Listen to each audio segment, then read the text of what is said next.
નમસ્કાર મિત્રો, સ્વાગત છે આજના માનવ જ્ઞાન સેશનમાં। ટેટ 1 ઉમેદવારો સાથે આજે મહત્વપૂર્ણ આપણે ચર્ચા કરવા જઈ રહ્યા છીએ, જેમાં તમામ મુદ્દાઓ આવરી લેવામાં આવે છે। મહત્વપૂર્ણ 2 અપડેટ મળ્યા છે, એની પણ આજે ચર્ચા કરવાના છીએ।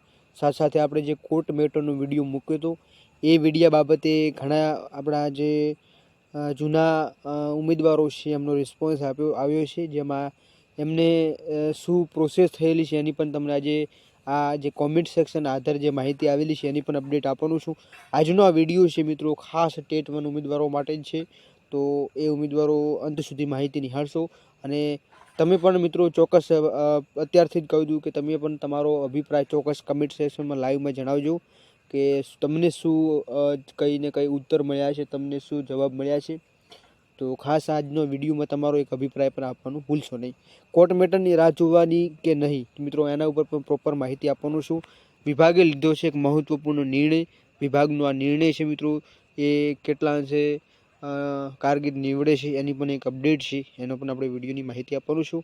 કોર્ટ મેટર બાબતેની જે રાહ જોવી કે નહીં એનો આપણે થોડી લાસ્ટમાં વિડીયોની અપડેટ આપીએ, પહેલાં આપણે જે માહિતી મળી છે એની થોડી ચકાસણી કરી દઈએ। મિત્રો અહીંયા તમને જોવા મળ્યું છે કે ધોરણ 1 થી 5માં નિમણૂક માટે પ્રક્રિયા શરૂ કરાઈ છે। ઉમેદવારો માટે વિસ્તૃત માર્ગદર્શિકા જાહેર કરવામાં આવી છે। મિત્રો આપણને ખબર છે કે ઘણા ઉમેદવારો છે જેમને ફોર્મની પ્રોસેસ મિત્રો ભરી દેવી હશે, અને ઘણા એવા ઉમેદવારો છે જે ભરી પણ રહ્યા હોગા। હવે આમાં કેવું છે કે જે ઉમેદવારો છે એવા ઘણા એવા ઉમેદવારો છે એમની કમેન્ટમાં પણ જણાવ્યું કે અમારે માર્કશીટ નથી આવી। મિત્રો તમે માર્કશીટ માટે ખાસ ડાઉનલોડ પણ સાઇટ ઉપર કરી શકો છો। સાથે સાથે તમારે જો નથી આવી તો એકવાર ચોક્કસ પોસ્ટ ઓફિસની મુલાકાત લેવાની। તમારી જે લાગતી વળગતી પોસ્ટ ઓફિસ હોય ત્યાં તમારે જઈ અને એકવાર મુલાકાત લેવી, કેમ કે ઘણી વખત એવું થાય છે કે પોસ્ટ ઓફિસમાં આવ્યા છતાં પણ આપણને મળતી નથી। તો ઘણા એવા ઉમેદવારો છે એમની માર્કશીટ છે મિત્રો આવી પણ ગઈ છે, 5 દિવસથી જે એની પ્રોસેસ ચાલુ છે।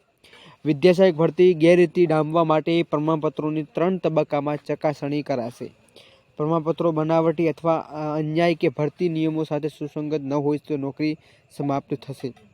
ગુજરાત રાજ્યના પ્રાથમિક શિક્ષણ પસંદગી સમિતિ દ્વારા ધોરણ 1 થી 5માં 11,000 વિદ્યા સહાયકની ભરતી પ્રક્રિયા જાહેર કરવામાં આવી છે।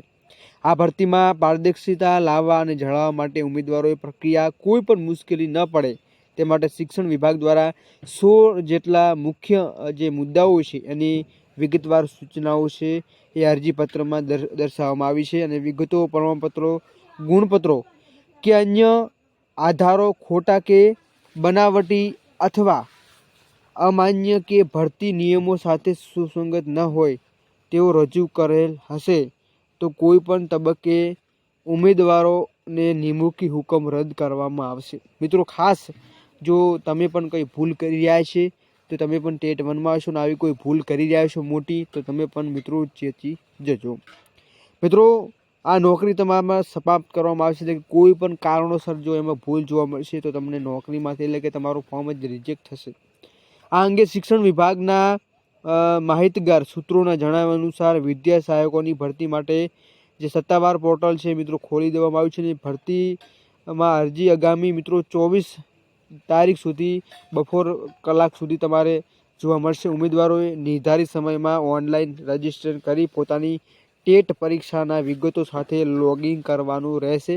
મોબાઈલ નંબર ફોર્મ સેવ કર્યા બાદ તેની પ્રિન્ટ જરૂરથી કાઢાવીને લેવાની છે।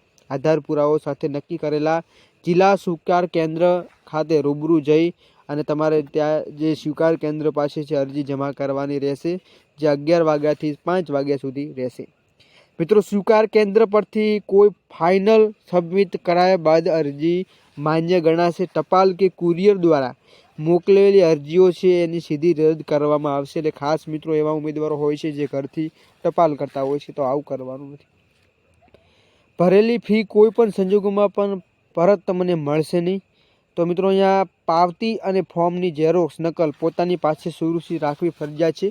ઉમેદવારોના પ્રમાણપત્રોની ચકાસણી 3 તબક્કામાં કરવામાં આવશે। કોઈ પણ તબક્કામાં ઉમેદવારી માહિતી ખોટી ગણાશે તો ઉમેદવારી છે મિત્રો અહીંયા તમારી છે રદ ગણવામાં આવશે। પ્રોવિઝનલ કે ફાઇનલ મેરિટ પદ્ધતિ થાય ત્યારે ન્યાય ઉમેદવારોને તેની પ્રિન્ટ કાઢી લેવાની છે, એટલે કે તેમની જે પ્રિન્ટ છે મેળવી લેવાની છે. ભવિષ્યની રજૂઆત માટે જરૂર રહેશે. ગુજરાત સમિતિ પાસે આ જાહેરનામા ફેરફાર કરવા માટે જગ્યાઓનો વધઘટ કરવાનો સંપૂર્ણ અધિકાર રહેશે. એટલે કે જગ્યાઓ વધારી પણ શકે છે અને ઘટાડી પણ કરી શકે છે. ફાઇનલ સબમિટ બાદ નવી લાયકાત ઉમેરી શકાશે નહીં. એટલે મિત્રો તમારે ફાઇનલ સબમિટ ક્યાં થશે તો કે તમે જે અરજી જમા કરવા જઈ રહ્યા છો ત્યાં ફાઇનલ એક સબમિટ થશે અને એ સબમિટ કર્યા બાદ પછી તમે કોઈ સુધારો કરી શકશો નહીં. તો વિદ્યાશાખાની જે ગેરરીતિ મિત્રો થઈ રહી છે જેના કારણે થઈ આવા નિર્ણયો છે વિભાગ તરફથી લેવામાં આવી રહ્યા છે. મિત્રો આ હતી જે એક અપડેટ આવી છે. હવે આપણે કોર્ટ મેટરની થોડી આપણને જે સમાચાર મળ્યા છે એના ઉપર થોડી ચર્ચા કરી લઈએ. ખાસ મિત્રો વિડીયો પસંદ આવે વિડીયોને સુધી લાઇક નથી કરી લાઇક કરી નાખજો.